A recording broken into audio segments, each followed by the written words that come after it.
오늘은 소멸위험 지역에 대해 이야기 드릴까 합니다.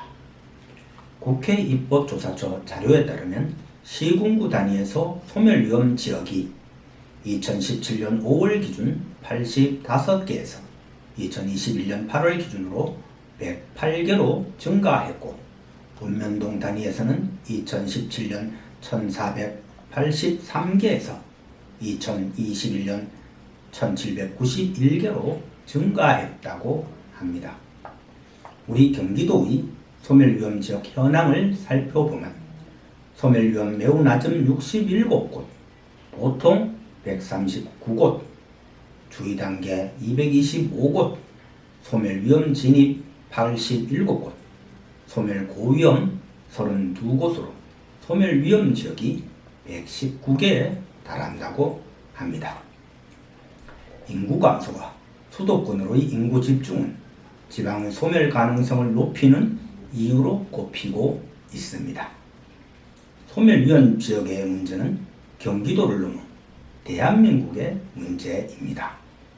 정부는 지난 30여 년간 낙후지역 등에 대한 지원 정책을 추진해 왔지만 지방 소멸에 대응하는 데 한계가 있어 현실적인 대안 마련이 절실한 실정입니다.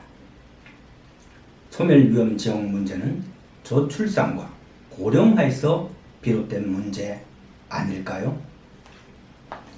경제성장의 둔화 원인을 분석할 때 고령화가 빠질 수 없습니다.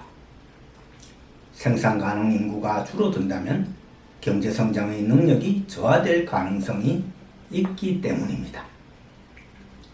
OECD 자료에 따르면 2018년 기준 대한민국 65세 이상 인구의 상대 빈곤율은 43.4%에 달한다고 합니다. OECD 회원국 평균 15.7%와 비교하면 3배에 달하고 OECD에서 노인 빈곤율이 가장 높은 나라입니다. 이러한 고령화 문제에 대응하기 위해 생산 가능 인구 범위를 75세까지 확대하는 입법과 현실적인 일자리를 드릴 수 있는 고령화 경제정책 시스템 개발이 절실합니다. 특히 통계청에 따르면 55에서 79세 가운데 재취업 의사를 밝히신 어르신은 68.1%로 10년 전과 비교할 때 약 10%포인트 증가했고, 우리나라 고령층 기대 연령이 OECD 평균보다 빠르게 개선되고 있는 실정입니다. 이뿐입니까? 적정한 노년 부양비는 30에서 50% 수준이라고 하는데, 노년 부양비가 2021년 23%에서 2040년 60.1%, 2060년 91.4%로 급격히 늘어날 전망이라고 합니다. 생산 가능 인구 범위를 현행 64에서 75세까지 확대하는 개정과 고령화 경제정책 시스템 개발 및 지원으로 어르신들께서 은퇴 후에도 일하실 수 있는 분위기를 만들어 드리는 것이 노년 부양 비율을 낮춰 부양 부담을 완화할 수 있는 방법이 아닐까요?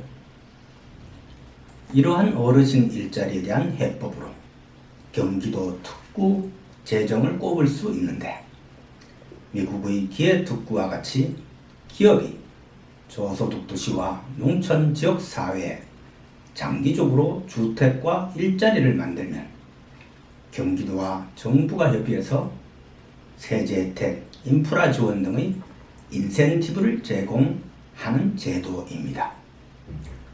60대에 70대에 인턴을 지원하고 정규직에 지원할 수 있는, 일하고 싶으신 어르신께 희망을 드릴 수 있는 대한민국이 되기를 바랍니다.